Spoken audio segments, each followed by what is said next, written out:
everybody, welcome back to my channel. Today I'm going to be doing a new kind of video for me. I haven't ever done this before. And this is the anti-haul trend that is kind of floating about the YouTubes lately. And mostly I'm doing this to discourage myself from shopping because we all know I have a little problem with shopping. Oh well. But yeah, so I'm just going to go through kind of some of the new big hyped things that I am not going to purchase for one reason or another. I'm pretty sure I own products from all but one of these companies already, and I really like those. It's nothing against the companies, it's just why I'm not going to purchase these particular products, partly because I am trying to actually be responsible with my money. Fingers crossed I can actually keep that up. But we're just going to jump right into it, and before we do, don't forget, if you're new to the channel, to subscribe down below so you don't miss any of my future videos. Also, if you're curious about the look that I'm wearing on my face today, I will link the video that I did that in below as well, so you can go check that out if you want to. And don't forget to give it a thumbs up before you leave as well. That really, really helps me out. And if you are new, welcome to my channel. Thank you so much for stopping by, and I hope you enjoyed the video. Alright, so the things that I'm going to be talking about, I'm going to try and put a little picture up in the corners somewhere. Obviously, I don't have them to show you because it's an anti-haul. So the first thing I want to talk about is the massive controversy that is on the internet right now, and that is the Anasazi Beverly Hills Subculture palette. Now, there are several reasons I'm not going to go and purchase this product. One, there just seem to be so many mixed reviews about the palette.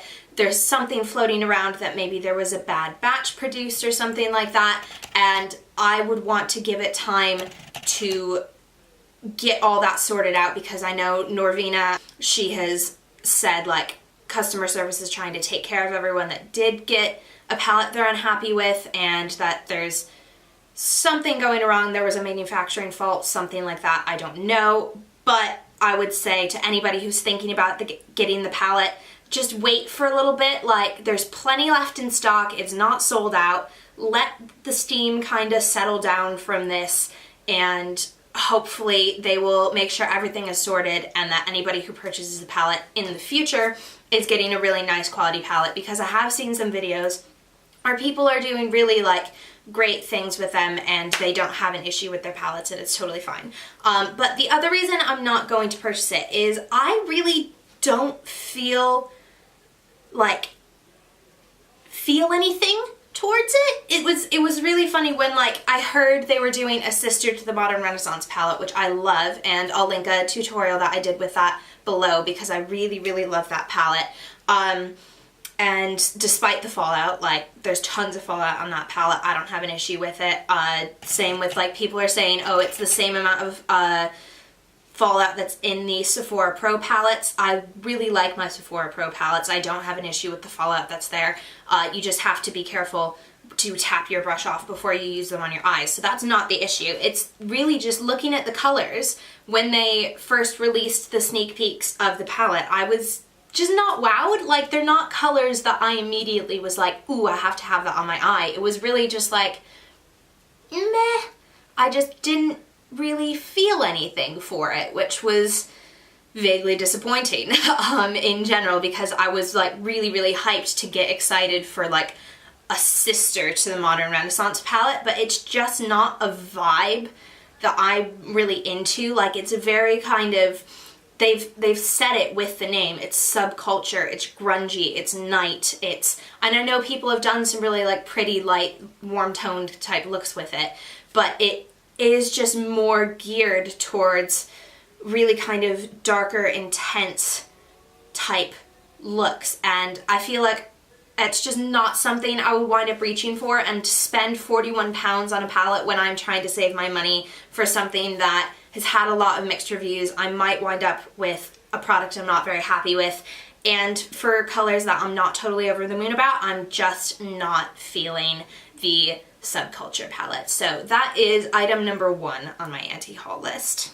The next thing is the other kind of, it's the launch isn't connected to it at all, but the other Anastasia product that is kind of floating around in all the videos of the Subculture palette, I seem to like feel like everyone's also testing out their new Liquid Glow highlighters along with it, and I'm not gonna get those. Yeah, they do kind of look pretty, but some of them have quite deep undertones that I just don't think the colors would really work for the majority of people. Great if you have deep skin tone, that's probably fabulous for you. I know there's not enough highlighters for deep skin tones out there, but it looks like the majority of them are geared towards more deeper skin tones, so that's good for people with deep skin tones. It's just not going to be what I'm looking for in a highlight.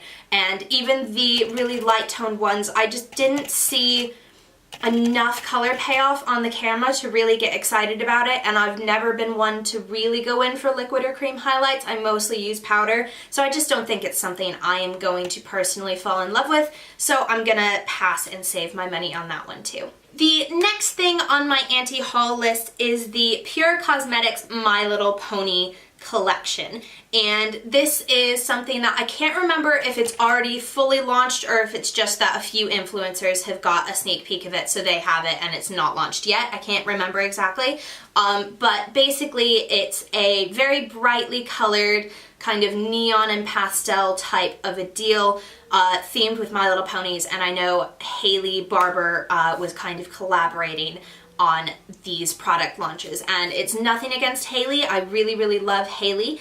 I think she's a fabulous YouTuber, and I have hair envy every time I look at her. Like, she is hair goals to the extreme. Also, I love her dog. It's the cutest thing on the planet. But so far as this collection goes, I just feel like the bright colors that are in it are colors that I already have in other palettes. It's like the bright neon pinks and the bright shimmery blues. Those are things that I have in my Sephora editorial palette. And the pastel-y colors, I never feel like pastels work. It's just, maybe I'm being superstitious about it, and just because I haven't had any pastel eyeshadows that really show up and give me that color payoff, I also feel like these ones won't work, but I've never had luck with pastel-y colored shadows. They're always so sheer, and it just makes me so sad. So I really don't think I'm going to wind up getting that one. I also saw, I think it was Nikki Tutorials did a kind of review of the collection, and just seeing all the colors really close up in the palette, and then seeing how some of them blended on her eyes. A couple of the deeper tone shadows did have some kind of patchy blending issues, and I've already got bright shadows that I know blend well, so I just really don't feel like I want to go there with this one right now, so I am going to pass on the Pure Cosmetics and My Little Ponies. Also, I've just never been super into My Little Ponies. Like, they were cute when I was 6, but even now, like, I know unicorns and all that jazz is all in, and yes, I have like brightly colored hair that probably looks like some My Little Pony somewhere.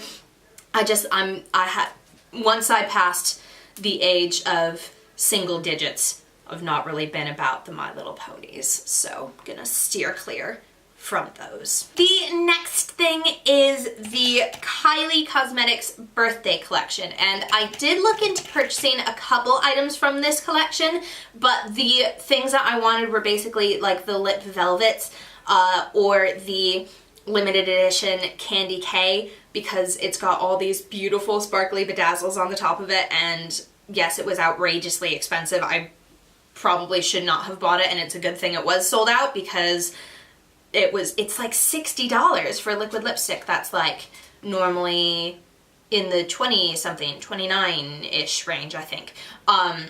And yeah, just because it was sparkly and limited edition, it was like double the price. So kind of glad that did get sold out so that I couldn't waste my money on it, because I really didn't need it, and that's fine. But the palette, initially I was really excited about it. I thought it looked really pretty, but after seeing a few reviews, the cheek products in the palette just didn't look like they were super worth it. People were saying the highlights were not so much shimmery and more just glittery, and that's less what I'm about. Like, just in general, I like more kind of glowy highlight versus like a glittery highlight. And this is a Kylie highlight right now. Like, this is her Kylighter in French Vanilla. So I do really like her Kylighters, but just more of a shimmer versus a glitter is kind of my deal. And the highlight in that palette did look very, very glittery. And then also the blush just didn't look like it was showing up on very many people. Like, it looked like a very, very sheer kind of cool tone candy pink type of a deal.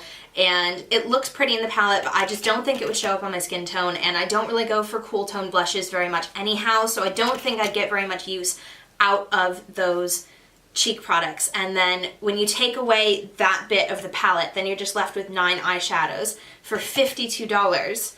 That's just really, really expensive, basically. If I know I'm not going to use the cheek products, and as nice as the eyeshadows look and as cute as the whole palette is kind of in general, I just don't think I could justify spending the $52 on just the little eyeshadow things, especially when some of them are like a black and a bright pink and a sparkly pink and a kind of champagne nude shade. Like, they're colors that I definitely could find in other palettes, and a lot of it is paying for the name, and I don't have an issue with that. Like, I'm literally sitting here with 2 Kylie Cosmetics products in my hands right now. Like, I do really like a lot of her products, but I just don't think that one is going to be worth my money right now. The next thing is something I've seen in a few different, like, WTF weird products, oh my god, what the hell is this kind of videos, and that is the new MAC eyeliner with the little roller wheel on the end that kind of looks like a pizza cutter.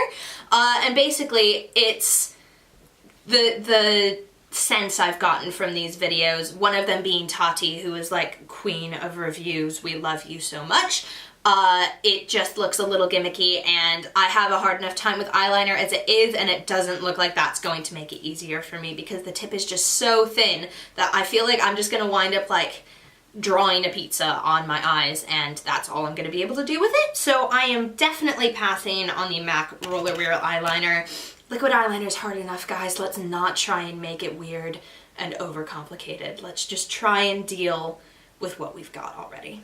And the last thing on my anti-haul list is actually more of a maybe so-so, ending on a slightly more positive note.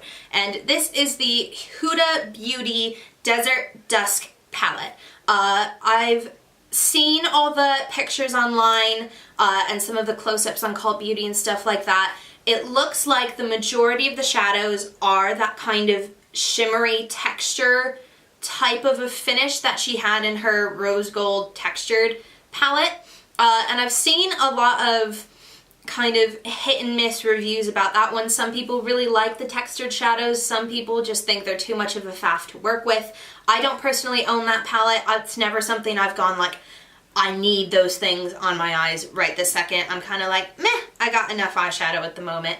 It's not something that I've been like totally dying for. That being said, the colors in the Desert Dusk palette look gorgeous for the most part. The only thing is, a few of them, and this might just be the photography like tripping me out and I can't totally see the true colors, so I'm definitely going to wait until I see some actual video reviews of this palette before I totally say no, but several of them look to be very kind of cool toned duochromes, and that's not something I'm usually very about. If it's just like a sheer duochrome that's meant to be purely just a transformative shade that you would put over other shades, I can kind of get behind those, and I really like the ones that are in the Sephora editorial palette. But an actual just like base shadow that has a duochrome shift in it, I've never been totally in love with. I feel like in lights that aren't like studio lighting, camera lights type of a situation, they can look quite muddy and they just don't totally come off true to color. And it's just never been something I've been totally crazy about. So I'm definitely gonna call it a wait and see on the Desert Dusk palette, because a lot of the kind of bronzy coppery shades look absolutely beautiful, and I'm sure the matte shades are gorgeous. Like, everyone seems to be really behind the matte shades in the Huda Beauty palettes, so those I think I would probably quite enjoy. But for, I believe it's £56, which is a high price tag. Like, guys, that's my bills for a month. That is like my water and my internet, and that's essential things. Like, I just don't know if right now I want to drop that much money on a single palette with all the shopping that I've recently done and the amount of eyeshadow palettes that I currently have. So that is it for today's video. Thank you so much for tuning in. I really hope you enjoyed it. If you have any products that you are ready to pass on, or anything that you've bought and said, not actually worth the money, feel free to leave it in the comments below. I'd be really interested to hear what other people's thoughts are on this. And if you've bought anything that I have mentioned in this video and you're saying, no, actually it's super worth the money, definitely go get it, tell me below as well, because let's be honest, I'm really easy to sway and you might make me go buy it. You never know. So thank you so much for watching this video. Don't forget to subscribe before you leave. The button is right down there. It's super easy. It's red. You just click it and then you get notified for all of my future videos. Easy as that. If you want an email every time I upload, then also remember to hit the bell that's next to it, and that will make sure you get notified every single time I upload. And thank you so much for coming by again. I really appreciate it. Love you guys!